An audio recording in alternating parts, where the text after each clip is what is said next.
Good afternoon and welcome. My name is Kathy Schultz and I am the Water Education Specialist with the California Department of Water Resources, and I'd like to welcome everybody to Water Wednesday. If you are joining us for the first time, and I think I see some new names with us today, our Water Wednesday program actually started this past spring. We started it in response to the COVID-19 pandemic when everybody was at home and not used to it yet. And each week we are joined by a different DWR employee who comes to talk about the work that they do and share their expertise with us. Past Water Wednesday programs can be found on our California DWR YouTube channel. We have presentations on some of the animals that live in the Delta, an entire series on salmon, one on flood risk, and another on how we get water during our hot, dry summers. This month, we are learning a bit about some of the career opportunities in water resources, particularly those that help deliver water throughout California. The mission of the California Department of Water Resources is to sustainably manage the water resources of California in cooperation with other agencies to benefit the state's people and protect, restore, and enhance the natural and human environments.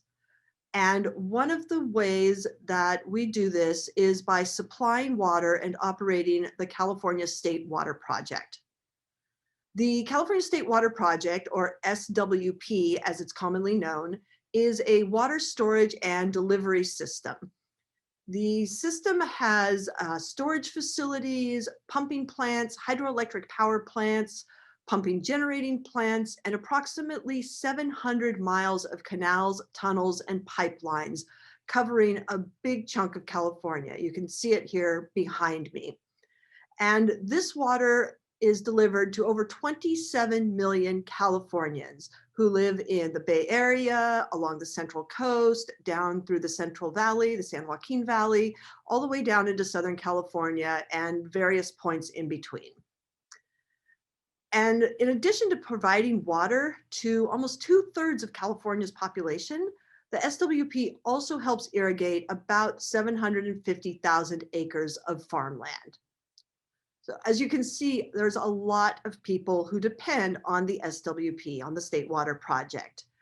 And while the primary purpose of the State Water Project is to supply clean water to our homes, it also provides flood risk reduction, power generation, recreation opportunities. You may have been to some of the reservoirs where you can go fishing or do boating, different activities, as well as fish and wildlife habitat. And it is a big job to move all that water around the state because, as you can imagine, people like to be able, we all like to be able to go to our taps and turn on the water and have clean, safe water come out. And it actually takes over 2,000 people to keep the State Water Project functioning. And our guest today is one of the people responsible for helping make sure that we keep that water moving, or at least he's learning to be one of those people. Marcus Watkins is a fourth-year hydroelectric plant mechanic apprentice.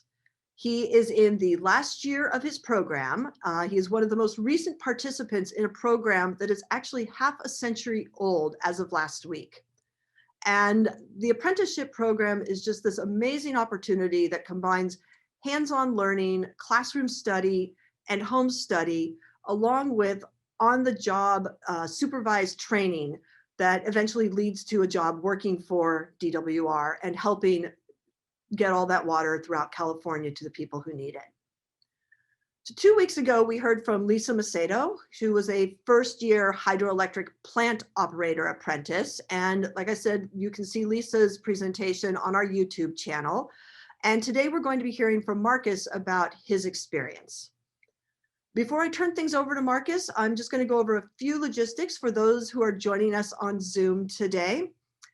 We did ask you when you joined to mute your microphones and turn off your cameras. That just makes it easier not to have any distractions, those barking dogs that I'm sure we've all experienced at some point over the last 10 months. But we do really want to hear from you. So if you go down to the bottom of your screen, you'll see there's a little word bubble with the word chat under it. go ahead. If you have any questions for Marcus, go ahead and send those to me throughout the program or after the program. And he and I will have a little Q&A afterwards, and we'll get to as many of your questions as we can. We also have the option for captions if you'd like to read as we go along. We have a live captioner. You just go a couple of places over from the chat box and you can click on closed caption to turn those on or off.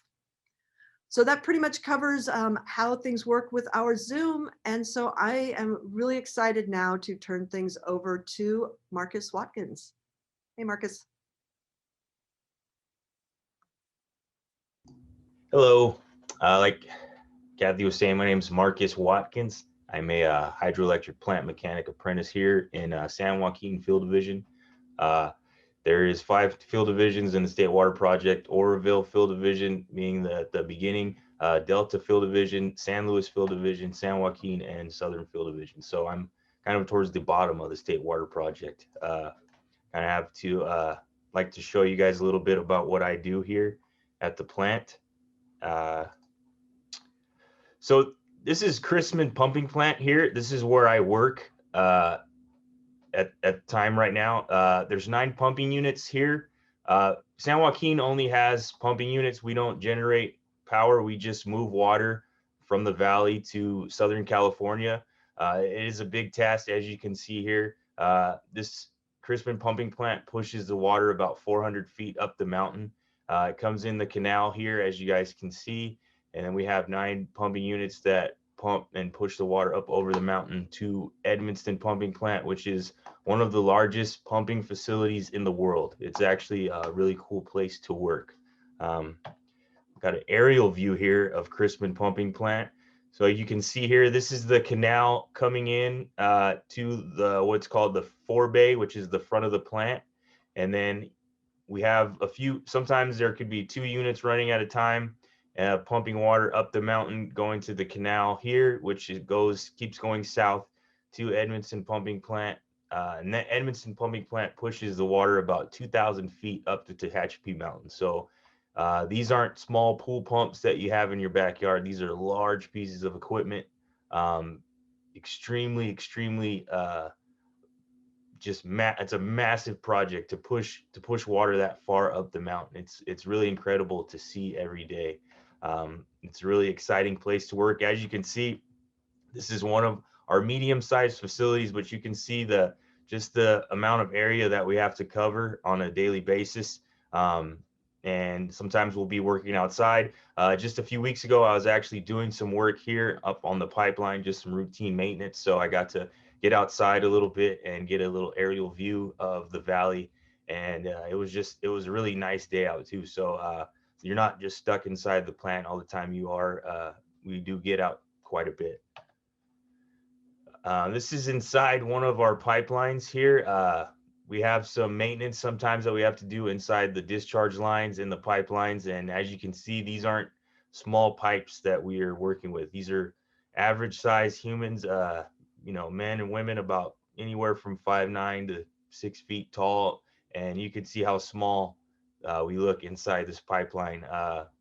I know when I was working in there, I was kind of just wondering about, maybe how much water has passed through there over the years that the State Water Project has been going on. And it's a massive project. Like I was saying, everything that we do here, all the equipment is huge. It's nothing like something you would see anywhere. It's really, sometimes you have to really be in front of it to respect the amount of work and engineering that's gone into this equipment. I know when I got in here to do these inspections, it was like being in a giant water slide at a water park, but you're about 400 to a couple thousand feet up the mountain. So it is a little scary, but it is also very exciting. It's a really exciting place to work because of just the amount of water that passes through here. These are millions of gallons of water that are going through these pipelines at any given minute, seconds during the day. So this is, one of the things I like about this job is, you're never really in one spot all day. You're always moving around. You're always, there's always something exciting going on because this equipment is what supplies water to all of California. So it is a very important task that we have here. We're not always, you don't always see us because a lot of these plants are hidden in the mountains. But if these plants weren't here, it would be California would have a tough time getting its water. So it is a rewarding job knowing that you're providing a service to the state of California. This is one of our pumping units at Edmonston Pumping Plant. You could see just again, these guys are pretty tall men, and they look very small compared to this unit. A lot of the times you're underneath water when you're working on this equipment because the intake lines are at the bottom of the forebay and the front of the pool that you saw in front of the plant. So when you go down to the bottom floor, you're actually underneath water, and you can hear all this water flowing through this equipment. So, this is a massive piece of equipment. This pump right here is about 60 feet tall, and these pumps are about 80,000 horsepower. So you could imagine how fast the components are spinning inside this piece of equipment. And when the water gets to the top of the discharge line, it's going at about 800 psi. So high, a lot of pressure, a lot of water flowing through here. You could just imagine, how much force and how much power it takes to move all this equipment and to move this water. So a lot of engineering went into to these pumps, to these plants. It took a lot from everybody on every aspect of beginning this project and maintaining the state water project. And these pumps are unique to this type of work. So, these plants are the only places you're going to see this type of equipment. So there's not many people in the world who do this kind of work. So when you go home, it's pretty rewarding because you know that you're doing something unique.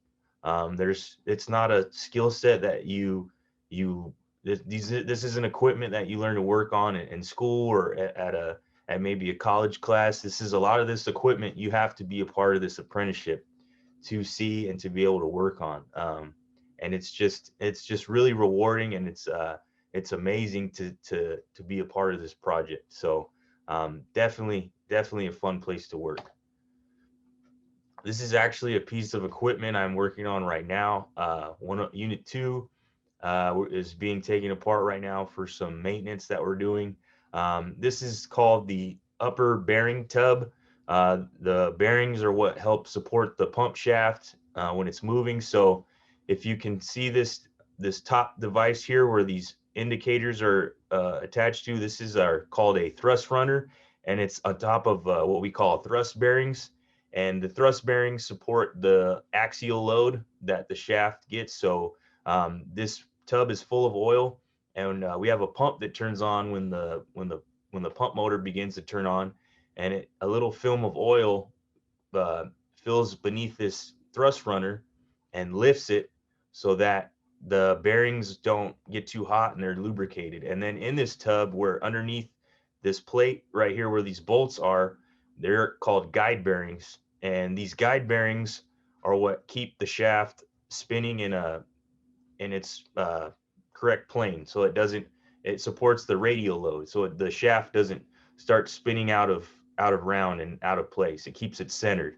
So these are precise measurements that we have to work on here. These are dial indicators which help us get to within tenths of an inch. So fractions of an inch, something that you couldn't see on a tape measure. So we do use tape measures a lot here as mechanics, but a lot of our measuring tools are extremely precise. We have to get these large units within small tolerances, because if these pieces of metal touch each other when the motor is spinning, it could cause a lot of problems. So it is exciting because you have to be dialed into what you're doing. And like I was saying, there's not many people that work on this type of equipment.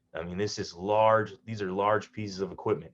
This whole deck right here, underneath this is where the pump motor is located. So you could imagine being inside a room with a motor that is taller and bigger than a car, probably bigger than a couple cars, bigger than a couple small cars. So these units here at Chrisman are 22,000 horsepower. I mean, 22,000 RPMs. I'm sorry. Or yeah, 22,000 horsepower. I'm sorry. Had a little hiccup there. So it takes a lot of power to turn these pieces of equipment. So it's just massive. So this is the upper tub. So this isn't even the bottom of the motor. You could of the pump. So you could just see how big this stuff is right here. So if you could just imagine standing in front of this when this is running, just hearing it moving and hearing all the water rushing through the pipes. I mean, it's not something that you see every day. So right here, this is right below the motor room. This is the coupling, and this is what couples and attaches the pump motor to the pump shaft. So you can see the size of these nuts that are holding the studs together. These are nuts that you can go buy at Home Depot or Lowe's or any of your local hardware stores. This is large pieces of equipment here. So another thing I really like about this job is I remember being a kid, and I'd be, playing with, toys and taking stuff apart and playing with monster trucks and really just having a good old time. And some days I come in and we have to use big wrenches, hydraulically controlled wrenches that take these nuts apart. And it's like I feel like a little kid again, playing with some really cool toys. And I mean, I really enjoy and thrive in an environment like this. So if you are somebody that is just like me, and really likes taking things apart and is just curious about how components work, how they come together, what they do, why they do that, then this is definitely a place that you'd enjoy. I know I feel like a kid sometimes every day I come into work, because there might be a piece of equipment we're taking apart that hasn't been taken apart in 10 years. So the people that took it apart, they probably, they may not be there. So it's a learning curve for everybody. So we get to pull out this piece of equipment that I haven't ever seen before, and I get to just kind of figure it out and learn as I go. And it's really awesome. Like I'm not the type of person who can be coming to work and staying in one spot all day. And this is, I'm never doing the same thing every day. We may work on a project for a 6 months to a year span, but there's different phases in that project. There's different places to work. I mean, this is where this is located. This is on the second floor of the plant. So you have to go down a few floors just to get here. And this is a very large piece of equipment. It's hard to kind of get the scale from the picture, but these nuts here are about 4 inches, 3.5 inches in diameter. So very, very large pieces of equipment. And we have to use special tools just to take these off and put them together. So like I was saying, it's just a really, really exciting place to work. There's really nothing like it. And growing up, I never really even knew too much about how water was moved through California. So, getting hired here and learning about all this equipment and everything of that nature has really been a very, very exciting experience for me. So if anybody has any questions, I'll be glad to answer. Great, thank you, Marcus. I do have some questions in here. One of the first is, can you tell us a little bit more about the apprenticeship program? Is it all hands-on learning? Is there textbook learning? What does the program involve? So the program is split up into about, I'd say, 50-50 classroom and hands-on learning. We have certain classes that we come to the training center to take, and we have book work that we do. And then after every 6-month period of home study exams, we have to take a written exam and a hands-on exam. So, there's different phases of different aspects of the trade that we learn. Mm-hmm. So it could be about pump bearings or pumps and turbines and generators. So we'll do some book work regarding that. and some classroom time, and we'll go take tours of different facilities. And then after that 6 month period, after we've taken our written exam, then we go and our supervisor gives us a hands-on exam to see just about how, like, if we can apply what we've learned in the classroom to the field. And it's usually pertaining to, the things that we've been learning that 6 month period.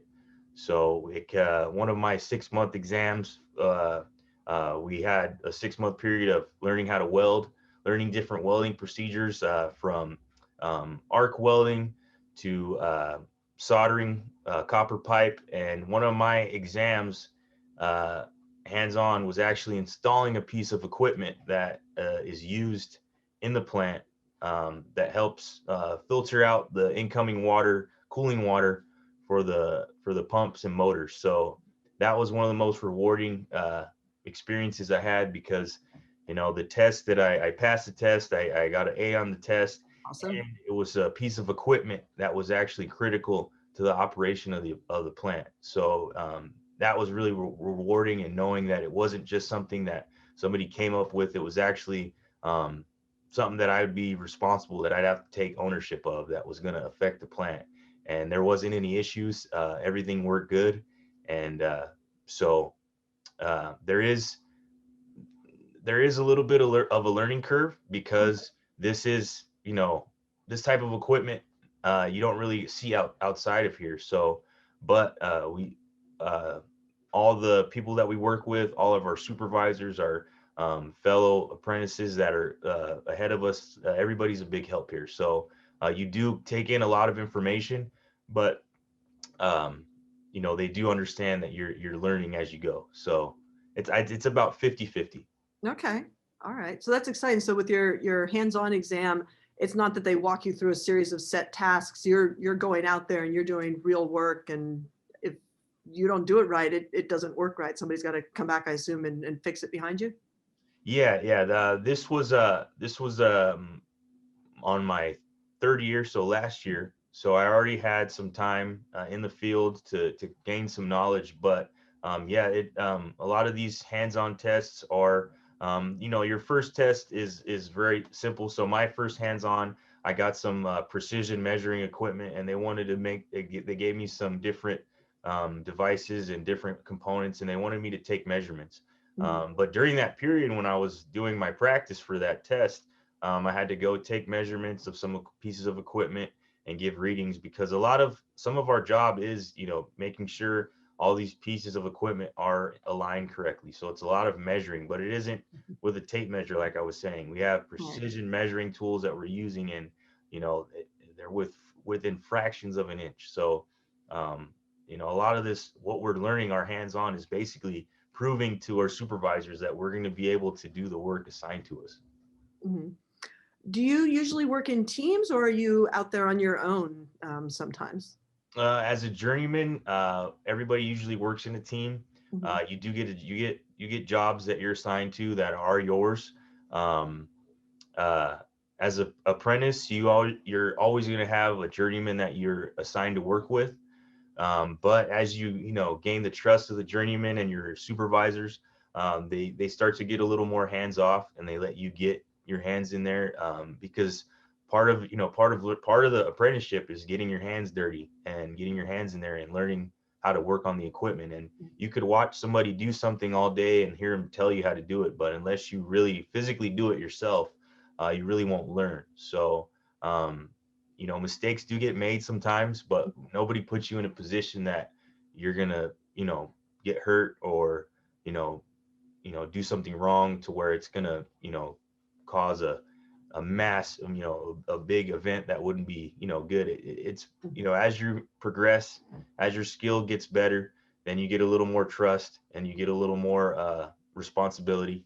Um, but part of working here is you're in a team environment, because you have to rely on each other, because like I was showing everyone, a lot of this equipment is huge, so it might take some of the wrenches that we have to turn, take two people to turn. Wow. So you have to trust the person you're working with. You have to be able to communicate clearly. Sometimes you have somebody in a crane up above you, and you have to rely on the person giving the signal signals to the crane person, and then you have to rely on the person that's there working with you. So sometimes we have to stop and look over everything, make sure we're doing everything safe, make sure everything is gonna work without anybody getting hurt. So I'd say 80% of the time we're in a team environment. Okay, great. Is there any sort of specific educational background or prior training that's needed for the program? There is no um, real, educational background. You don't need to go to like a 4-year college to um, to be accepted into the program. Um, you you really, like I was saying, you learn as you go here, and you get all the you go through all the classwork here. You just have to pass to get accepted in the program. It is quite an experience. It took me 3 years to get hired. Oh, um, wow. you have to take a test to get accepted into the program, and just passing the test is basically getting you on a list of people that are eligible for an interview. So um, once you pass the test, you get a little essay that you have to write and tell a little bit about yourself and why you believe you're a good candidate for the apprenticeship program. And then you have to be interviewed for a position. And then it takes quite a bit. It was about an 8-month process for me once I got past everything. So, but as far as, going to school and educational requirements or previous, it helps to have previous work experience, just like anything else. But we have guys here. One of my coworkers graduated high school, and then the next year he was working here as an apprentice. Oh, So we have a very, varying age levels, skill set levels, but everybody comes here with a blank slate, because you learn everything you need to learn for this particular job, for your particular trade in the apprenticeship program. okay. So you said it took 3 years. Did you do the test and the interview 3 times, or did you go through the whole process? Or once you took the test, did you have to wait 3 years to start? So the first year I took the test, I didn't pass the exam. So I was a little discouraged by that, but I just kept trucking along. And the second time I passed the test, I got an interview, and I just things didn't work out the way I wanted. I didn't get the job. So then I came back again. So you can imagine, I took the test another year. I told them about myself again, and then I had another interview. So it was pretty stressful because you go through the same process over and over again. It's a lot of work, a lot of mailing in paperwork, a lot of telling people about yourself. You kind of feel like you just keep. There's only so much you can tell about yourself, but it's one of those things where it's a great place to work, and it's one of those things, if you really want something in life, you kind of have to just keep going. And that's the way I thought about it. I mean, I could just take the easy way out and accept it, and I didn't accept no for an answer, and it got me here through persistence. So I That's all. would encourage anybody, if you do apply and you don't get accepted, things don't work out, I would encourage you to keep going. And that's just with anything in life. I would never tell anybody to stop going after what they really want to do in life just because it doesn't work out the first time. Great. So one more question, because unfortunately we're running out of time. But what's been your favorite part of the apprenticeship so far?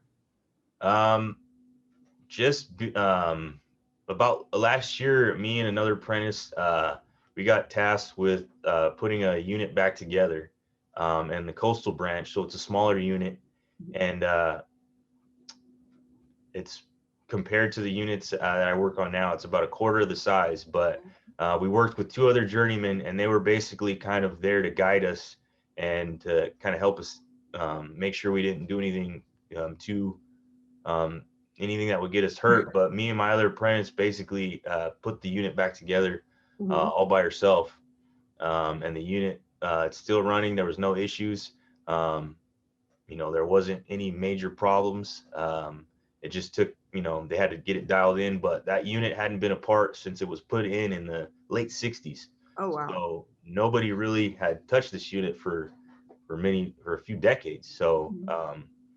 that was a really exciting experience because you're doing some work that nobody's done, like I said, in decades, and now you guys are responsible for it. And we were just there, and our supervisor was really happy with us, And that was pretty rewarding because um, it wasn't like we were standing there helping them; they were helping us. Uh-huh. So I was that's probably the most exciting part of the apprenticeship. The other probably then the second thing on my list would be working inside the discharge line at Edmondson Pumping Plant at the top of the Mhm. mountain, Oh, wow. because I was standing inside a large 14-foot piece of pipe that was 2,000 feet up the mountain. Like I was saying, it's like being inside a big water slide. So um, yeah, I mean, there's so much stuff that I've worked on here that's really exciting. I could go on, but there's really nothing I don't like about working here.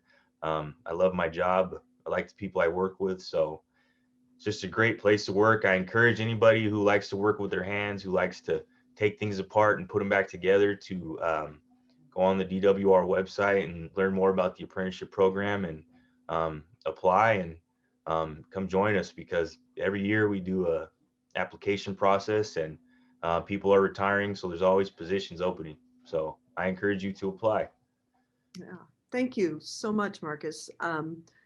This sounds great, and I wish we had more time for more questions, but I really appreciate you joining us today to talk about the apprenticeship program and some of what you do down there. And, thank you for keeping the equipment running. Like we talked about, there's millions and millions of people who rely on this water getting to their homes. Um, we will be back next week with a new topic. And we're going to be looking at watershed health, just both in general and as it pertains to the Feather River watershed, which is the headwaters for all of this water that goes through the State Water Project. When Marcus is standing in those pipes, there's no more water going through there because that wouldn't be safe. You guys don't actually use it as a water slide, right? No. No. Okay. Yeah. Looks Fun. like it would be fun, but we don't do that. Um, so the water that's all the way down there originates up in the Feather River watershed. So we're going to be talking about watershed health and the health of the Feather River watershed. But in the meantime, if you are interested in learning more about DWR, you can always visit our homepage. Like Marcus said, if one of the apprenticeship positions sounds like something you'd be interested in, we have information on that on our website as well. Marcus is a hydroelectric plant mechanic engineer. Again, we heard 2 weeks ago from a hydroelectric plant operator engineer. And then Marcus, there's two others, a hydroelectric plant electrician, correct? Yes, and And then the other is a skilled craftsperson? utility crafts worker. Yes. Utility crafts worker, yes. So there's information about all of those different positions on our website. And if you're interested in learning about more water in California, how the State Water Project works, why we move water around California, we have a variety of educational materials on our website. You can go to water.ca.gov/education, and then there'll be a link to our materials page, as well as other resources where you can learn more about water in California. Lastly, you can also follow us on social media. We are on Facebook, we're on Instagram, we are on Twitter, we're also on LinkedIn. And I suspect that when those apprenticeship applications open up next time, we'll be posting about that on our social media as well. So you can find out there. Again, Marcus, thank you so much for joining us. Thanks to everybody on Zoom and on YouTube who joined us today. And we hope to see you here again next week. Take care. Bye-bye.